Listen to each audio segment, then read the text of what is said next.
Je ne suis la première navrée. Marlène Schiappa ne s'attendait sûrement pas à devoir prendre ce genre de décision. Et pourtant, la ministre déléguée en charge de la citoyenneté a été obligée d'agir.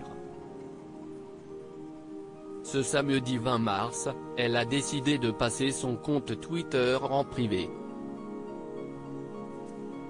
Concrètement, seuls les abonnés qu'elle aura au préalable approuvés pourront avoir accès au contenu qu'elle publiera sur ce réseau social qu'elle affectionne particulièrement.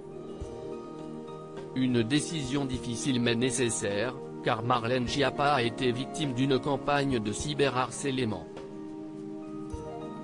L'engagement politique ne saurait justifier les raids numériques, a expliqué la ministre déléguée dans un ultime tweet accessible à l'ensemble des internautes. Mais ce n'est pas tout. Afin de forcer Twitter à agir contre ce fléau moderne, Marlène Schiappa a décidé de porter plainte. Face à une vague de cyberharcèlement incluant des menaces de mort, j'ai déposé plainte et demandé à Twitter d'agir, a-t-elle poursuivi avant de conclure, Twitter restant dans l'inertie, j'ai fait passer mon compte en privé. En suit la première navrée.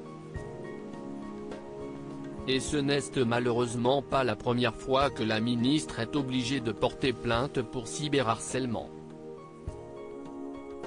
En janvier 2019 déjà, elle avait enclenché une procédure après avoir été la cible de très nombreux messages sur les réseaux sociaux, qui lui reprochaient d'avoir pris position contre la cagnotte ouverte en soutien à Christophe Détinger, le gilet jaune filmé en train d'affronter des policiers. J'ai déposé une plainte, ce n'est pas la première hélas, mais en général je ne parle pas. J'en ai déposé plusieurs, il y a eu des procès, certaines personnes ont déjà été condamnées, regrettait alors Marlène Schiappa sur les ondes de France Inter.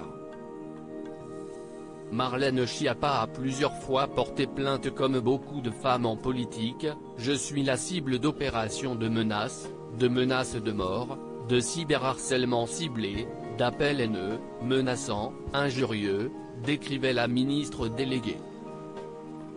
Auprès de France Info, son cabinet de l'époque ajoutait, des plaintes sont systématiquement déposées.